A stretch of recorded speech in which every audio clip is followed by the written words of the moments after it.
Sir स्वागत है आपका। सबसे पहले तो जिस तरीके से आपने गोरेगांव विधानसभा में जो 7 वार्ड है उसमें लगातार जो अभी चुनाव की प्रचार रैलियां चल रही है, अलग अलग पार्टियों के लोग चुनाव लड़ रहे हैं, इसी में आपने एक प्रेस कॉन्फ्रेंस रखी जिसके सवाल मैं आपसे पूछूंगा, आपको मेरे मुझे जवाब देना है।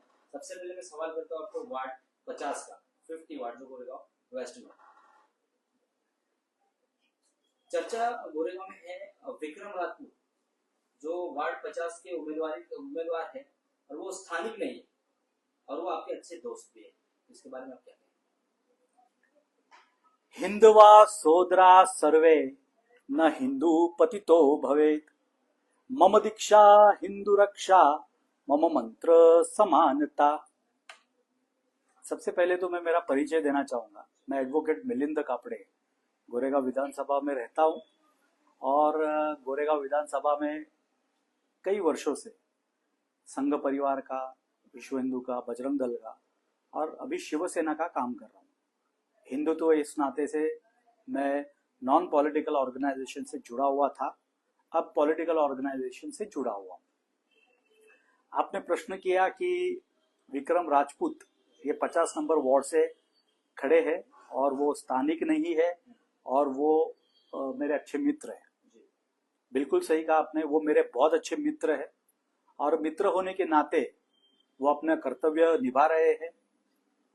भगवान की, ईश्वर की कृपा से, भगवान की दया से उनको टिकट मिली है और वो 50 नंबर वार्ड से प्रत्याशी है और वो लड़ रहे हैं। स्थानिक का प्रश्न ऐसा है, हाँ मैं ये मानता हूं कि वो 50 नंबर वार्ड से नहीं है, परंतु गोरेगांव विधानसभा में तो रहते हैं, गोरेगांव विधानसभा से तो है ही वो, तो उसमें कोई दिक्कत ही नहीं है। अगर वो वहां से 50 के बजाय वो अगर 55 से इलेक्शन लड़ रहा है तो दिक्कत क्या है? 55 से बजाय 50 में अगर इलेक्शन लड़ रहा है तो दिक्कत क्या है? लेकिन अगर ऐसे कई अन्य पॉलिटिकल पार्टियों के जो नेता है या फिर उम्मीदवार प्रत्याशी है वो अगर कहीं और से आते हैं तो कोई लोग कहते हैं कि ये बाहर के, स्थानिक नहीं है। इसकी वजह से कई तरह की जो स्थानिक कार्यकर्ता है जो काफी वक्त से पार्टियों में जुड़े रहते हैं उनको टिकट नहीं मिल पाती, इसके बारे में क्या है? देखिए ऐसा है कि अभी वो धीरे धीरे मैं सभी वार्ड की तरफ जब मैं चर्चा करूंगा तो निश्चित तौर पर उसके ऊपर भी आऊंगा। परंतु जो आपने कहा कि संघ के वो एक स्वयं सेवक है, तो मैं सभी से हाथ जोड़कर विनंती करना चाहूंगा, संघ के स्वयं सेवकों से और संघ के लोगों से मैं ये हाथ जोड़कर विनंती करना चाहूंगा कि जब आप झूठा प्रचार करोगे वो किसी अन्य लोगों का या अपने लोगों का, यदि आप झूठा प्रचार करोगे तो निश्चित कहीं ना कहीं पर आप खुद को भी डैमेज कर रहे हो, संघ को भी डैमेज कर रहे हो और संघ के परिवार के लोगों को भी डैमेज कर रहे हो। आप ये झूठ मत फैलाओ कि हमारे विक्रम राजपूत ये हमारे संघ के स्वयंसेवक, बाल स्वयंसेवक थे। नहीं, मैं झूठ नहीं फैलाऊंगा। विक्रम राजपूत ये मनसे के बहुत अच्छे पदाधिकारी थे, मनसे के बहुत अच्छे कार्यकर्ता थे और मनसे के कार्यकर्ता होने के नाते उन्होंने बहुत ही उग्र और तीव्र आंदोलन किया था मनसे के लिए, मराठी मानुस के लिए बहुत अच्छा आंदोलन किया था और वो आंदोलन के केसेस भी शायद उनके ऊपर है। रहा प्रश्न के इसके बावजूद, यानी विक्रम राजपूत के जो सामने जो प्रत्याशी है वो प्रत्याशी तन्वी राव, दिनेश राव, इनका आप दिनेश राव का बैकग्राउंड उठाकर देख लीजिए। देखिए सबसे पहले मैंने श्लोक में क्या कहा, श्लोक में ये कहा कि हिंदवा सोदरा सर्वे न हिंदू पतितो भवेत, यानी कोई भी हिंदू ये पीड़ित या पतित नहीं होना चाहिए और हम लोगों को किसी भी हिंदू का विरोध हम नहीं कर सकते। तो दिनेश राव ये क्या चाइनीज और नेपाली या बांग्लादेशी या रोहिंग्या नहीं है, दिनेश राव ये भी हमारा हिंदू है। तो हम संघ के लोग जो है वो हमारे किसी भी हिंदू का विरोध नहीं कर सकते। वही दिन हम लोगों को याद आता है ना कि जब हम रक्षाबंधन होते हैं तब हम घूमते फिरते रक्षा को लेकर सभी पार्टियों के बीच में, आप हिंदू हो तो आप हमारे रक्षाबंधन बांधने के लायक हो। तो आज क्या हो गया? आज हिंदू नहीं हो, आज दिनेश राव हिंदू नहीं है क्या? या दिनेश राव की लड़की तन्वी राव ये हिंदू नहीं है क्या? तो ये मतभेद जो है, ये मनभेद जो है वो हटाकर बीजेपी अपना काम करे और यदि मैं तो ये कहूंगा कि दोनों की लड़त है, वो दोनों की लड़त में मुझे ये डर लग रहा है कि कहीं विक्रम राजपूत का सुमन सावल ना हो जाए। सुमन सावल ये एक बहुत बड़ी कहानी है और अभी मैं वो विषय में नहीं जाना चाहता हूं, परंतु कहीं विक्रम राजपूत का सुमन सावल ना हो जाए, ये मुझे डर बैठा हुआ है। तो ये डर मेरा वाजिब है, इसलिए वाजिब है क्योंकि इसके पहले भी इस प्रकार का कृत्य वहां पर हुआ था। जी, आपने मराठी माणूस की बात कही, इसलिए मैं आपको अगला सवाल मराठी में करना चाहता हूँ। जो वार्ड 51 है, आपको पता होगा बहुचर्चित वार्ड है, फिलहाल में आज के दौर में बहुत ज्यादा चर्चे में है। वहां पर आपके जो पक्ष के स्वप्नील टेंभुलकर जो विभाग प्रमुख है, इनकी भूमिका आपको मराठी में पूछलं, सॉरी, स्वप्नील टेंभुलकर विभाग प्रमुख म्हणून यांची भूमिका कशी आहे आपल्यामध्ये, आणि आपल्याला त्यांच्या विजयाबद्दल किंवा त्यांची आता पत्नी तिथे लढत आहे उमेदवारी, तर त्यांच्या विजयाबद्दल आपण काय म्हणू शकाल? स्वप्नील टेंभुलकर विभाग प्रमुख गोरेगाव विधानसभेचे, आमच्या शिवसेना म्हणजे शिंदे साहेबांची शिवसेने पक्षाची वाट लावणारा माणूस म्हणजे स्वप्नील टेंभुलकर. स्वप्नील टेंभुलकर याने सर्वात प्रथम त्याच्या वॉर्डमध्ये असलेले गणेश शिंदे, त्याच्या वॉर्डमध्ये असलेले त्याचे शाखा प्रमुख, त्याच्या वॉर्डमध्ये असलेले त्याचे गटप्रमुख, त्याचे उपशाखा प्रमुख यांना हाताशी न धरता त्याने स्वतःच्या स्वार्थासाठी जे काय आज कुभांड रचलेलं आहे, त्याचं येणाऱ्या काळामध्ये त्याला तो उसका खामियाजा उसको भोगतना पडेगा. सर्वात महत्वाचं म्हणजे असं की आज आमच्या गोरेगाव विधानसभेमध्ये शिवसेना याने शिंदे सेनेची वाढ का नाही झाली? शिंदे सेनेची वाढ ह्याच्यासाठी नाही झाली, आमच्या पक्षाची म्हणजे शिवसेनेची म्हणजे धनुष्यबाणाची वाढ का नाही झाली? कारण ज्या वेळेला स्वप्नील टेंभुलकर आमच्या पक्षात आला, त्यावेळेला त्याने सुरुवातीपासून ते आतापर्यंत स्वतःच्या स्वार्थासाठी एकच विषय रटून लावलाय.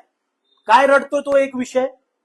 पाचों वार्ड बीजेपी के है, पाचों वार्ड बीजेपी के.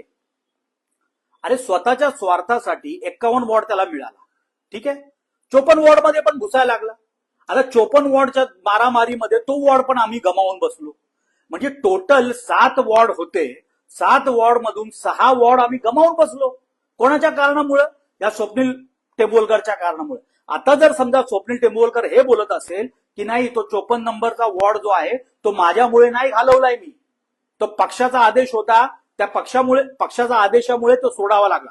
अरे पक्षाचा आदेश होता, तू मीटिंग घेतली का विभाग प्रमुख म्हणून?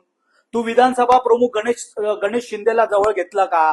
तू उदय सावंत त्याच्यानंतर वरिष्ठ पदाधिकाऱ्यांना जवळ घेऊन त्याविषयी की बाबा आपल्या हातातून एक वॉर्ड निष्ठत चाललेला आहे, आपल्या हातातून एक वॉर्ड चाललेला आहे, याच्याविषयी तू काय मीटिंग घेतली का? लोकांना सांगितलं का?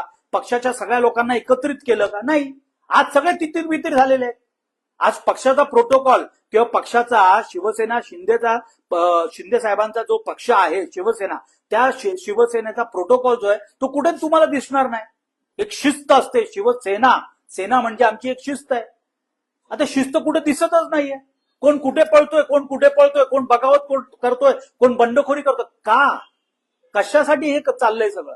हे निव्वळ चाललेलं आहे कारण पक्षाची बांधणी जी आहे, पक्षाला एक सूत्रात जे बांधून ठेवण्यासाठी जे कार्य केलं जातं ते विभाग प्रमुख स्वप्नील टेंभुलकरने केलंच नाही. आज हाल काय झाले? आज त्याचे तिकडेच 51 वॉर्ड मध्ये आमचीच लोक सगळे बगावत करून बसलेत त्याच्या विरोधात. हे मला बोलायला कुठेतरी कटू वाटतं, पण सत्य आहे ते. आणि सत्य बोलण्यामध्ये मिलिंद कापडेचा या पूर्ण विधानसभेमध्ये नाव आहे. जे काय बोलेल छाती ठोक के बोलेगा. आपण जसं आता बोललाच वार्ड 51 आणि 54 ची पण आपण जी आहे बाजू तिथे मांडली, पण 54 चे प्रश्न आमच्याकडे आहेत. सध्या तर तुमच्या पक्षाची शाखा प्रमुख 54 वार्डचं बोलतो मी, गोरेगावच्या सुनीता बावलाने पक्ष सोडून अपक्ष का लढत आहे, यावर युतीमध्ये पण लढून बीजेपी पक्षाला आपल्या सांगतो युतीमध्ये लढत नाहीये, युतीमध्ये तिकीट पण भेटलेलं आहे ना, अपक्ष लढून आपल्याला काय वाटतं? म्हणजे हे बीजेपी पक्षाकडे बंडखोरी नाहीये का? देखिए, पहला विषय ऐसा कि ये प्रश्न आप जाके है ना सुनीता ताई बावदाने को खुद जाकर पूछिए की तुम्ही अपक्ष का लढताय. त्यांच्या मुखातून एकच उत्तर येईल, ते उत्तर हे येईल की आमच्या विभाग प्रमुखाने पूर्णपणे आमच्या वॉर्डवरती लक्ष दिलं नाही आणि लक्ष केंद्रित केलं होतं ते फक्त स्वतःच्या स्वार्थासाठी. माझ्या पत्नीला 51 मधून मिळावं आणि मला स्वतःला 54 मधून मिळावं. शेवटी ती तिकीट ती सीट आमच्या हातातून गेली आणि भाजपाकडे गेली. बरं, दूसरा विषय तुम्ही विचारला, दूसरा प्रश्न आपने पूछा कि भाई वहां पर हमारे लोगों ने बंडखोरी की और सुनीता ताई बावदा ने ये शाखा प्रमुख होने के बावजूद उसने वहां पर तो बंडखोरी तुमच्या लोकांनी पण केली आहे, भाजपाच्या लोकांनी पण केली आहे. संदीप जाधव यांची पत्नी 51 मध्ये बंडखोरी करून बसली आहे ना, तिकडे पण तर ती लढतीच आहे ना.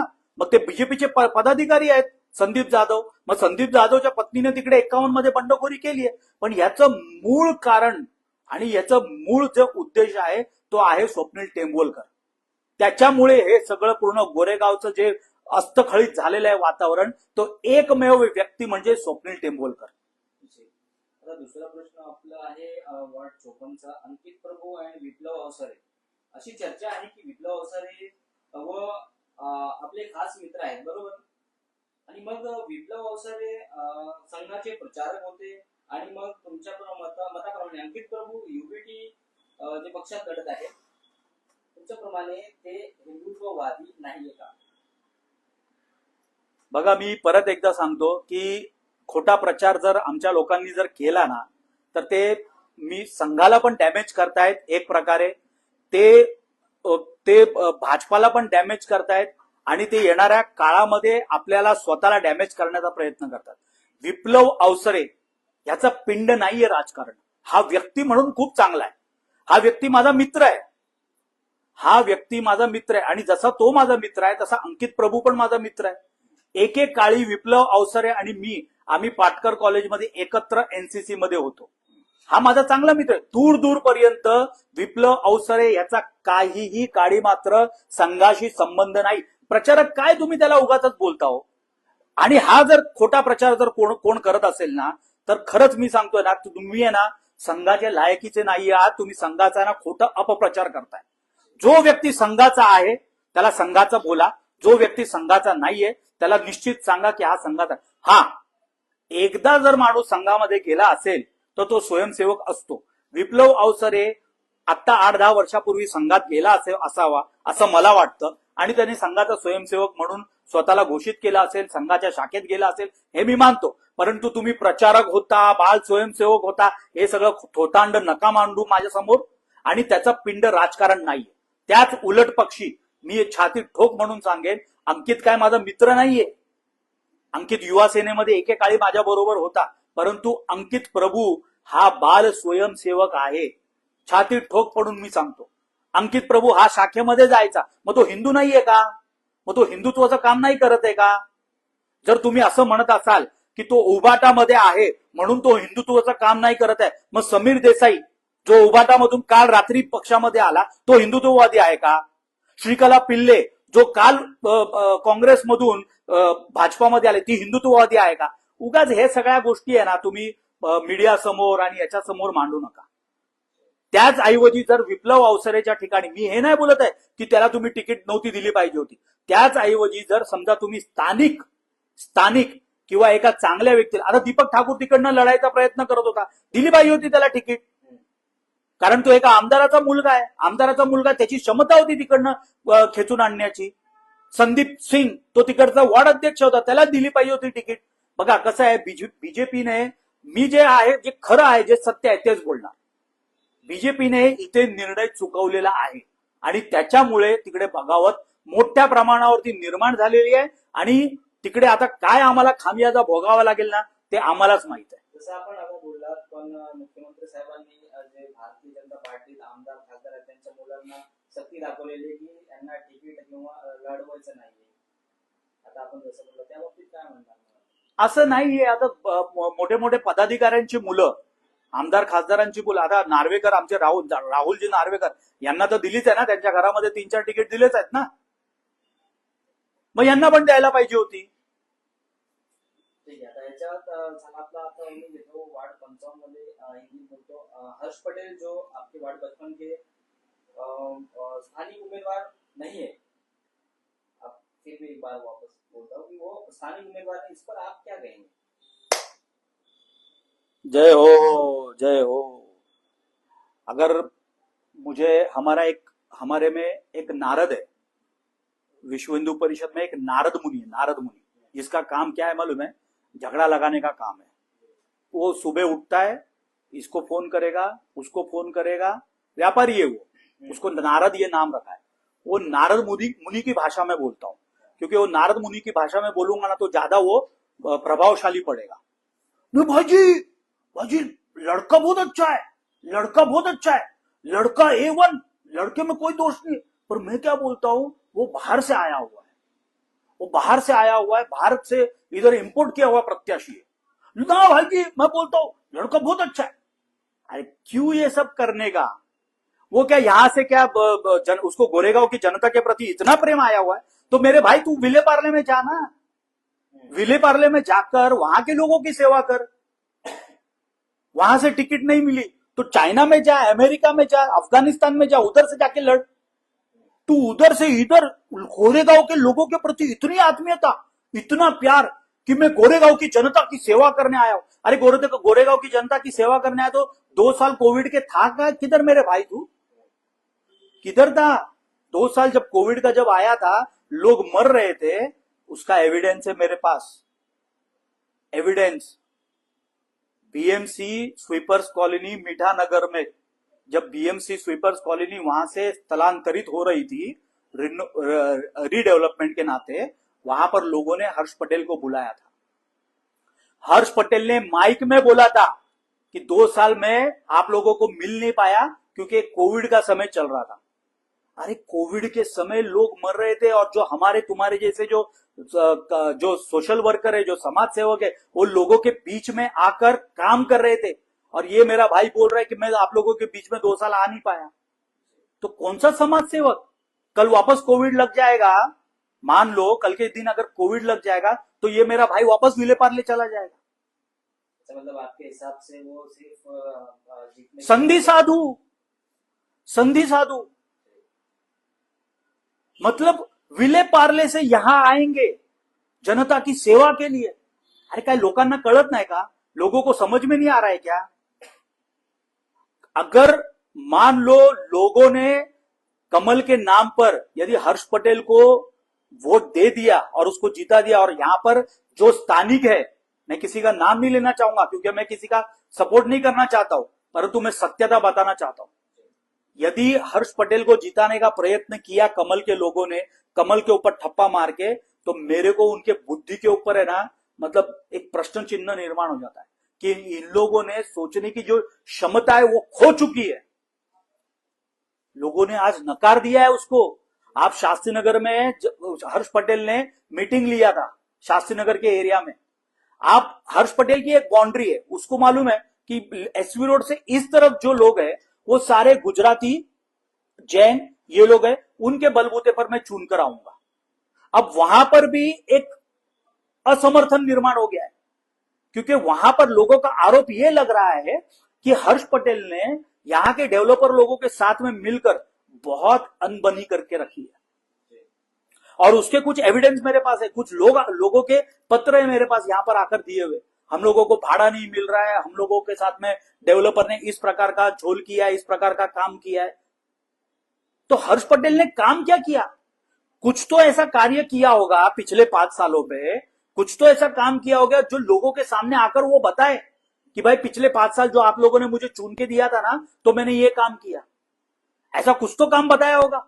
मैंने तो आज तक एक वीडियो नहीं देखा कि मैंने ये काम, ये हर्ष पटेल बोल रहा है कि मैंने ये सारा काम 55 वार्ड में किया हुआ है, आप लोग कृपया मुझे वोट दीजिए। उसके अलावा तो मैं बाकी लोगों का तो मैं वीडियोस देख रहा हूं, जो बाकी के जो कैंडिडेट्स है उनके मैं वीडियोस देख रहा हूं, स्थानिक कैंडिडेट्स है उनके मैं वीडियोस देख रहा हूं। हमने ये काम किया, हमने वो काम किया, वो दुनिया भर के काम गिना रहे। इसको बोलो ना कि काम गिना है करके। ये चेहरा, ये ना संधि साधु लोग है, इसको मालूम है, इसको मालूम है कि मैं केवल और केवल कमल के चिन्ह पर चुनकर आऊंगा। लोगों ने असमर्थन दिखाना शुरू कर दिया है और लोगों में पूरी तरह से एक वातावरण फैल गया है कि ये मनमानी अभी नहीं चलेगी। प्लस वन में सर वार्ड 56 का लूंगा आपके लिए। आपकी ही तहसील लोचना चौहान, इन्होंने अपक्ष फॉर्म भरकर चुनाव लड़ने की सोची, ऐसी क्या नाराजगी थी और वहां पर राजू समीर देसाई जो पहले यूपीटी में थे, इनको टिकट मिल गई, इस पर आप क्या कहेंगे? मैंने लोचना ताई को ये बताया था कि आप ना जिसके नाद में लगे हो वो एक स्वार्थी आदमी है। स्वप्निल टेम्बुलकर ये एक स्वार्थी आदमी है और वो स्वार्थ केवल अपना देखेगा, आपकी तरफ वो देखेगा नहीं। अरे 7 वार्ड में से 6 वार्ड वो दे दिया उसने, 54 वार्ड जो हमारा एक था वो भी दे दिया, तो 56 वार्ड से वो कहां लड़ाई लड़ेगा।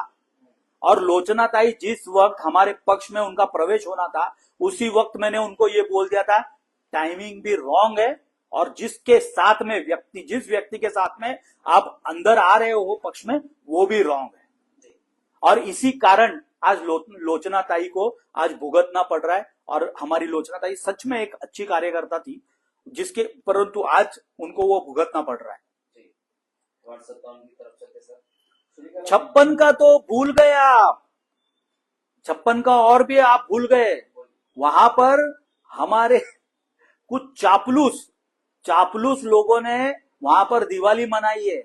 दिवाली ऐसे मनाई है कि हमारे राम आ गए, हमारे राम वनवास काटकर आ गए। अरे खूप गंमत है, खूप गंमत। समीर देसाई हा व्यक्ती सुरुवातीला काँग्रेसी, पहले वो कांग्रेस में थे, उसके बाद में आ गए वो उबाटा में, सॉरी उसके गलती माफ करना, कांग्रेस में थे, कांग्रेस से आ गए वो बीजेपी में, बीजेपी से आ गए वो उबाटा में, उबाटा से आ गए वो फिर बीजेपी में। मतलब क्या बोला जाए, राजनीति क्या कौन से स्तर पे जा रही है। मतलब आपको क्या लगता है? मुझे ये लग रहा है कि भारतीय जनता पार्टी, देखो आप मुझे उबाटा का पूछोगे, आप मुझे मनसे का पूछोगे, आप मुझे कांग्रेस का पूछोगे, राष्ट्रवादी का पूछोगे, मैं उसके ऊपर उत्तर नहीं दूंगा। क्यों नहीं दूंगा? क्योंकि मैं घर की जो गलतियां है उसके ऊपर ही मैं बताऊंगा ना लोगों को कि हमारे घर के लोग क्या गलतियां कर रहे हैं। फिर आप मुझे बोलोगे कि घर का बेदी लंका ढाए। अरे आप रावण की तरह काम करोगे और लंका खड़ी करने की कोशिश करोगे तो निश्चित यही बोलेंगे ना लोग। समीर देसाई ये व्यक्ति संधि साधु है। समीर देसाई पहले कौन से पार्टी में थे? कांग्रेस में। उसके बाद में टिकट के कारण आए भारतीय जनता पार्टी में, फिर भारतीय जनता पार्टी से फिर उबाटा से एमएलए लड़े, आमदारकी का इलेक्शन लड़े, फिर आए वापस अभी भाजपा में। मतलब उनकी पत्नी आज लड़ रही है। आपको क्या लगता है ये फिर ये पक्ष इसलिए बदलने की, बस इनको सत्ता चाहिए, फिर टिकट इनको सत्ता चाहिए, इनको टिकट चाहिए। और गलती जितनी समीर देसाई स्वयं समीर भाई की है, सीनियर है समीर जी देसाई, समीर भाई उनकी जितनी गलतियां है उतनी ही उससे भी कई ज्यादा गलती नीचे के कार्यकर्ता की और ऊपर के कार्यकर्ता भाजपा के कार्यकर्ता की और संघ परिवार की है। ऊपर से यदि समीर देसाई को टिकट दी जाती है तो ऊपर से मैसेज क्या सेंड किया जाता है? कार्यकर्ताओं में क्या मैसेज जा रहा है? मैसेज क्या जा रहा है कार्यकर्ताओं में? आज भाजपा के कार्यकर्ताओं में मैसेज समीर देसाई को लेकर, आज हर्ष पटेल को लेकर, श्रीकला पिल्ले को लेकर आज मैसेज क्या सेंड किया है भाजपा ने? आप कांग्रेस में जाओ, आप कहीं पर भी जाओ, आप 17 पार्टी घूम कर आओ, फिर भी हम आपको